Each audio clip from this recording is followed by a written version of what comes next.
नमस्कार, नववर्ष की हार्दिक हार्दिक शुभकामनाएं, बधाइयाँ।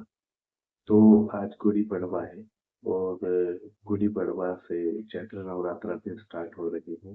जैसा कि हम 1 जनवरी को नया साल मनाते हैं, वैसे ही ये हमारा हिंदू नववर्ष स्टार्ट होता है चैत्र नवरात्र के आज पहले दिन यानी कि गुड़ी पड़वा से।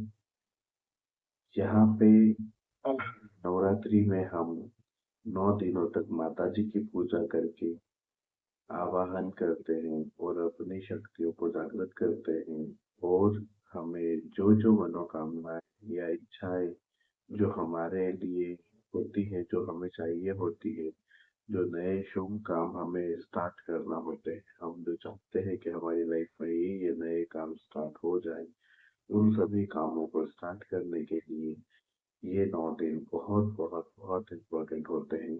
इन 9 दिनों में बहुत सारे सिद्ध पुरुष सिद्धियां प्राप्त करते हैं, बहुत सारे तांत्रिक लोग तंत्र विद्याएं करते हैं। तो मैनी काइंड ऑफ थिंग्स होती है 9 दिनों में। हमें गलत चीजों में नहीं जाना है, हमें सीधी साफ और स्वच्छ चीजों में जाना है। हमें भगवान से जुड़ना है ताकि हमारा जो फ्यूचर है वो बहुत अच्छा प्रेडिक्ट हो और हमारी लाइफ में ग्रोथ, प्रॉस्पेरिटी और समृद्धि, लक्ष्मी, धन प्राप्ति और उन्नति सब कुछ बहुत अच्छी मिले। ठीक है, बहुत शॉर्ट में मैं आपको समझाना चाहता हूँ। आज के दिन हमें एक कलश स्थापना करनी, जिसको हम माता जी का स्वरूप मानेंगे, जिनकी हम 9 दिन तक लगातार पूजा करेंगे, सुबह शाम उनको भोग लगाएंगे, पूजा अर्पण करेंगे, सब कुछ करेंगे। ठीक है, कलश स्थापना बहुत सारे लोग ऐसे कंफ्यूज होंगे कि 9 दिन में 9 माताओं की पूजा होती है, तो क्या हम हर दिन अलग अलग माता की पूजा करें? ऐसा नहीं है।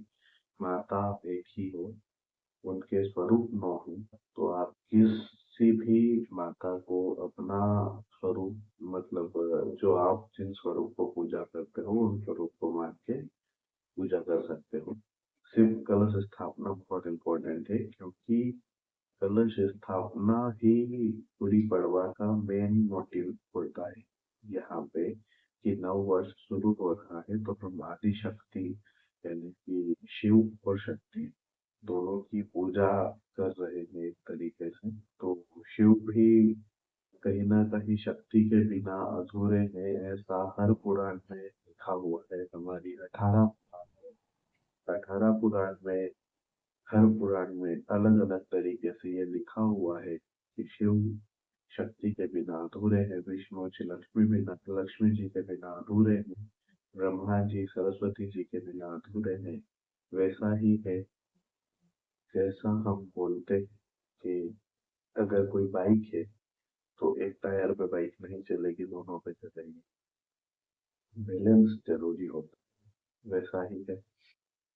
अब कलश स्थापना कैसे करनी है, तो आपको ईशान कोण में, आपके घर में जो ईशान कोण है जहाँ पे आप पूजा करोगे, वहाँ पे आपको स्वस्तिक बनाना है। स्वस्तिक बनाने के बाद उसमें उसके ऊपर थोड़े से गेहूं आपको बिछाने हैं, चाहे 1 मुट्ठी से लेके 5 मुट्ठी के बीच जितनी आपकी श्रद्धा भक्ति है उसके हिसाब से आप बिछा सकते हैं। गेहूं बिछाने के बाद आपको वहाँ पे एक तांबे का कलश रखना है।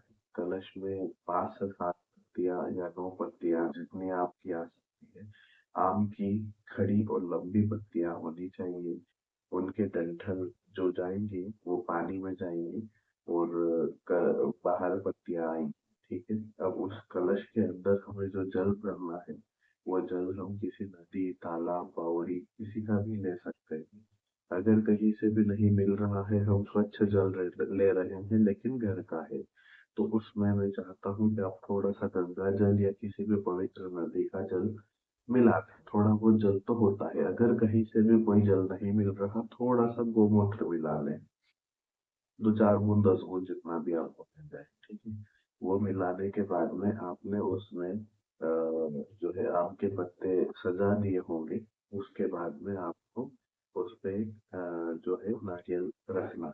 नारियल में दो पार्ट होते हैं, एक तीखा तीखा हिस्सा होता है और एक चोटी जैसा होता है। तो जो चोटी जैसा होता है उसे ऊपर रखना है, जो तीखा हिस्सा होता है उसे कलश के अंदर रखना है। इसको एक बार स्थापित करने के बाद हिलाना नहीं है 9 दिन तक। ये होती है स्थापना। अब स्थापना हमने कर दी, इसके बाद हम आवाहन करते हैं। आवाहन करने के बाद में यानी कि आवाहन यानी कि माता जी को बुलाना कि हे माता जी, मैंने आपको ये स्वरूप दिया है, आप ये स्वरूप पे आप यहाँ पे विराजमान हो। 9 दिन में आपकी सेवा पूजा भक्ति करूंगी, करूंगा, जैसे श्रद्धा भक्ति के अनुसार हो पाए। ठीक है। वो करने के बाद में हमें उनकी पूजा करनी है। तो नॉर्मल पूजा हम वैसे ही करते हैं जैसा करना चाहिए। जल चढ़ाते हैं। जल चढ़ाने के बाद में लच्छा चढ़ाते हैं यानी कि मौली। मौली चढ़ा दी। मौली चढ़ाने के बाद में अच्छा, एक मौली से हमें उस कलश पे भी एक नॉट बांधना होती है। ठीक है। ताकि वो समर्पित होती है, वो उनके कपड़े यानी कि वस्त्र हम बोलते हैं उसको, वो हो गया। उसके बाद में उस पे हम जल चढ़ाना, वो सॉरी, तिलक लगाना है। तो कुमकुम का तिलक लग जाएगा, फिर गुलाल चंदन का तिलक लग जाएगा। इसके बाद आपके पास में पुष्प है तो पुष्प चढ़ा दीजिए, कुछ नहीं है तो अक्षत चढ़ा दीजिए। अक्षत वैसे भी लास्ट में चढ़ाते हैं। पुष्प वगैरह सब कुछ चढ़ा दिए, माला पहना दी, अक्षत चढ़ा दिए, सब कुछ हो गया। उसके बाद में हमें उन्हें नैवेद्य अर्पण करना है। नैवेद्य में हम खीर, हलवा कुछ भी बना सकते हैं। अगर हमारी सामर्थ्य नहीं है या हम जल्दबाजी में नहीं बना पाए हैं, हमारे घर में मिठाई रखी है या हम मार्केट से लाए हैं, हम कुछ भी मीठा भोग में लगा देंगे। भोग लगाने के बाद हम उनकी आरती करेंगे। आरती करने से पहले हम कुछ घरों में जो है धूप भी देते हैं। तो धूप देने के लिए अ, गाय का गाय के गोबर का एक कट्टा, उपला जिसको आप बोलते हो, तो छोटा सा, जिसको बनाया ना गया हो, ऐसा ऑटोमेटिक जो जैसा गिरता है वैसा के वैसा वो रहता है, उसको अलोना कट्टा मेरे यहाँ बोलते हैं, आपके यहाँ क्या बोलते हैं आई। तो अलोना कंदा जो होता है उसको जला करके उसके ऊपर धूप देते हैं। तो उसमें घी, गूगल और गुड़, ये मिक्स करके आप उसको धूप दे सकते हैं। उसमें आप प्रसाद भी धूप में लगा सकते हैं। धूप देने के बाद धूप का हाथ हुआ फिर, और उसके बाद आप आरती कर सकते हैं। आरती करने से आपकी पूजा समापन हो जाती है। पूजा समापन होने के बाद में हमें उनसे अपनी मनोकामनाएं मांगनी है, क्योंकि नव वर्ष शुरू हो रहा है और हम माता जी की पूजा कर रहे हैं, प्रेयर कर रहे हैं, तो माता जी हमें बहुत अच्छा आशीर्वाद देती है। अब हम इसमें क्या क्या आशीर्वाद ले सकते हैं, क्या हम पूजा कर मतलब पूजा से हमें क्या फल मिलता है, क्या होता है। तो देखो, फल तो हमें इतना मिल जाता है कि बिन मांगे भी हमें बहुत कुछ मिल जाता है, क्योंकि वो माता है। माता हो, पिता हो, कोई भी हो, हमें देते ही हैं, क्योंकि वो हमारे ईश्वर है। उन्हें सब कुछ पता होता।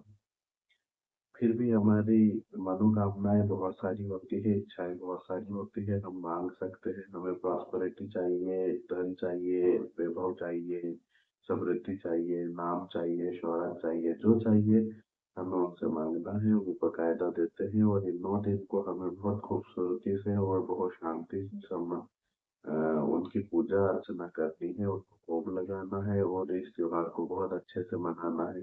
नव वर्ष की जैसे हम शुभकामनाएं दे रहे हैं और शुरुआत कर रहे हैं, वैसे ही हमें पूरे 9 दिन पूजा करनी है। और मैं उम्मीद करता हूँ कि आप इन 9 दिन के बाद भी पूरे साल कंटिन्यू करेंगे। अब इस जो कलश है, इस कलश को 9 दिन के बाद आप विसर्जित कर सकते हैं, यानी कि 9वें दिन जब नवमी होती है। इसी बीच एक बात और है जो याद आ रही है मुझे, कि हमारे इधर अलग अलग दिनों में अलग अलग लोग अपनी माताओं को पूजा करते हैं, जो विशेष पूजा जिसे बोलते हैं। जैसे मेरे यहाँ अष्टमी की पूजा होती है, कुछ लोगों के यहाँ नवमी की होती है, कुछ लोगों के यहाँ सप्तमी या छठ की पूजा होती है। तो वो कुल की देवी की पूजा होती है, उसमें किसी भी पूजा से कोई मतभेद नहीं होता है, ऐसा नहीं होता कि वो पूजा जरूरी है नहीं है। आपकी इच्छा, अगर आप करते हैं, आप परंपरानुसार करते आ रहे हैं, आप कर सकते हैं, बहुत अच्छी बात है, उससे बहुत पॉजिटिविटी मिलती है। उसकी अलग विधि है, मैं आपको बाद में बता दूंगा, अगर आप कमेंट में पूछेंगे मुझे। गणगौर माता की भी इसमें पूजा होती है। हमारे इधर गणगौर माता को मनाया जाता है, तीज से लेके शुरू होती है उनकी पूजा, उनको लेके आना करना सब कुछ होता है। तो अगर आप उनकी भी पूजा जानना चाहते हैं कि गणगौर माता किसे कहते हैं, कैसे त्योहार मनाते हैं, कैसे नाचते कूदते खेलते कूदते गाते हैं उसमें, तो वो भी मैं आपको बता दूंगा। और बस इतना ही।